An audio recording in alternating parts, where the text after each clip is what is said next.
इस मसले ने, इस आईटी सर्वे ने सियासी तूल भी पकड़ लिया है, क्योंकि विपक्ष से कई आवाजें उठकर कह रही हैं कि प्रधानमंत्री का डॉक्यूमेंट्री क्या रिलीज हुआ, उसके दो तीन हफ्ते बाद या कुछ ही दिनों बाद यहां पर आईटी की छापेमारी हुई है। अगर डॉक्यूमेंट्री से पहले क्यों नहीं छापेमारी हुई, अब क्यों छापेमारी हो रही है? बीजेपी के अमित मालवीय ने विपक्ष के सवालों पर कहा है कि विपक्ष को सर्वे की वजह का पता लगाना चाहिए। अमित मालवीय इस वक्त हमारे साथ फोन पर ही मौजूद हैं। अमित जी नमस्ते। एक बात बताइए, ये डॉक्यूमेंट्री से इस छापेमारी को जोड़ा जा रहा है या इस सर्वे को जोड़ा जा रहा है? 2009 में भी बीबीसी को इनकम टैक्स ने नोटिस दिया था। ये एक कार्रवाई है जो इनकम टैक्स विभाग समय समय पर करता रहता है, और हिंदुस्तान में अगर कोई भी कंपनी है, कोई भी फर्म है जो हमारे कानून के तहत व्यापार करती है, राजस्व है, टैक्स पे करना, इससे जुड़े हुए अगर कोई सवाल इनकम टैक्स के हैं तो वो उनसे पूछ सकती है, वो एजेंसी से ये सवाल कर सकती है। इसमें विपक्ष इतना उत्तेजित हो रहा है, मुझे समझ में नहीं आता है कि विपक्ष क्या बीबीसी का स्पोक्सपर्सन है, उनका वक्ता है, या फिर देश के हित में जो होना चाहिए उसकी बात करनी चाहिए। नहीं, वो टाइमिंग पर प्रश्न उठ रहे हैं अमित मालवीय जी। टाइमिंग, वो ये नहीं कह रहे हैं कि बीबीसी ने टैक्स की चोरी की है, नहीं की है। बीबीसी ने डॉक्यूमेंट्री निकाली, आपने आईटी विभाग का प्रयोग किया, उन पर छापेमारी कर उनको ये करने के लिए, प्रताड़ित करने के लिए, दबाने के लिए, ये आरोप लग रहा है। तो कटाक्ष आप पर है, बीबीसी का डिफेंस नहीं है, अटैक मोदी सरकार पर।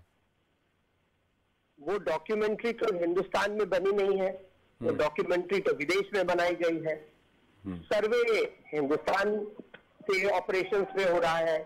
अगर वहां पर कुछ टैक्स इवेजन है, कुछ राजस्व को कम ज्यादा दिखाया गया है, सरकार के एजेंसीज को लगता है कि उनसे सवाल पूछना चाहिए, जैसे वो पहले भी पूछ चुकी है, तो इसमें विपक्ष को क्या आपत्ति होनी चाहिए? विपक्ष क्यों डिफॉल्टर के साथ खड़ा रहना चाहता है? विपक्ष क्यों ऐसी कंपनियों के साथ दिखना चाहता है जिस पर एजेंसीज इन्वेस्टिगेट कर रही हैं? दिक्कत हमारे विपक्ष की ये है कि मोदी सरकार को साधने के लिए वो किसी भी अरे गहरे के साथ खड़े होने को आज तैयार है। विपक्ष कह रहे हैं कि उनका ये आरोप कि मोदी सरकार या मौजूदा सरकार अपने सारे विंग्स को, सभी विभागों को अपने आम की तरह यानी एक वेपनाइज कर रही है, ये आरोप यहाँ सिद्ध होता है क्योंकि एक पत्रकार फैमिली, एक इंस्टीट्यूशन जैसे बीबीसी है, अगर कोई डॉक्यूमेंट्री निकालती है तो आप वहाँ विदेश में जाके तो कार्रवाई कर नहीं सकते, तो फिर उनके लोकल विंग पर आप छापेमारी करवा रहे हैं, ये आरोप है। 2009 में जब इसी एजेंसी ने इसी फर्म को सवाल पूछे थे, तब किस संदर्भ में विपक्ष इसके बारे में चर्चा कर रहा था? तब तो वो सरकार में थे। तो जब उनको सहूलियत होती है, वो सरकार के खिलाफ ऐसी घटनाओं को इस्तेमाल करने लगते हैं, और जब कुछ सत्ता में होते हैं और एजेंसीज अपना काम करती हैं तो उसको ओन अप करते हैं। ये मुझे लगता है राजनीति के दोहरे मापदंड है, और विपक्ष को समझना चाहिए कि एजेंसीज इस प्रकार की एक्टिविटीज पहले भी करती आई है, आगे भी करती आई। सवाल पूछना, लोगों के दस्तावेज देखना, अगर कुछ ऊपर नीचे दिखता है, कुछ कमी बेसी है, रिपोर्टिंग ठीक नहीं है, देश के कानून का उल्लंघन हुआ है, तो इन सब चीजों को देखना और उनकी चिंता करना एजेंसीज का काम है। पर घूम फिर के सवाल वहीं टाइमिंग पर आ जाता है। तो अब ये टाइमिंग आपके लिए खराब हो गया, विपक्ष के लिए सही हो गया, ये भी कहा जा सकता है। ये अगर एक ऑनगोइंग इन्वेस्टिगेशन है तो रेड्स पहले क्यों नहीं हुई? डॉक्यूमेंट्री के ठीक 10-15 दिन बाद क्यों रेड्स हो रही हैं? देखिए, टाइमिंग का तो कैसा है कि आज होंगे तो बोलेंगे कि ये समय ठीक नहीं, महीने बाद होगी तो बोलेंगे ये भी समय ठीक नहीं है, ट्रेंड हो जाती तो बोलते कि मीडिया की अभिव्यक्ति की आजादी का हनन है।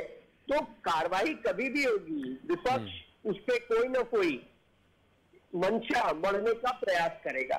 सच्चाई ये है कि जब 2009 में हुई थी, इसके बाद ऐसे सवाल पूछे गए, तब टाइमिंग के बारे में विपक्ष का क्या कहना था, आपको उनसे पूछना चाहिए। जी, विपक्ष से बात होगी तो उनसे ये प्रश्न भी पूछेंगे। अमित मालवीय जी, हमसे बात करने के लिए धन्यवाद। फिर रुक करते हैं हमारे रिपोर्टर्स की और नीरज से जानते हैं कि दिल्ली में क्या सूरत हाल है। नीरज, आपने थोड़ी देर पहले किसी से लैंडलाइन पे बात की थी बीबीसी के दफ्तर में, उन्होंने कहा करीब 150 लोग अंदर हैं। आनंद, एक और अपडेट है। कुल क्षमता जो है बीबीसी ब्यूरो के 5वीं और 6ठी मंजिल में 300 स्टाफ काम करते हैं बीबीसी के, और इस वक्त 150 के आसपास मौजूद हैं, जो हमने जानकारी दी थी। कुल क्षमता 300 की है। लेकिन एक और जानकारी इस बीच सामने आ गई है कि सारे स्टाफ को कहा गया कि वो अभी अपने घर में रहे, क्योंकि बीबीसी का सर्वे चल रहा है। उन्हें बीबीसी की तरफ से फोन गया है, दफ्तर की तरफ से जानकारी दी गई है कि वो अपने घरों में रहें। सर्वे का काम किया जा रहा है और वो इस सिचुएशन को हैंडल कर लेंगे।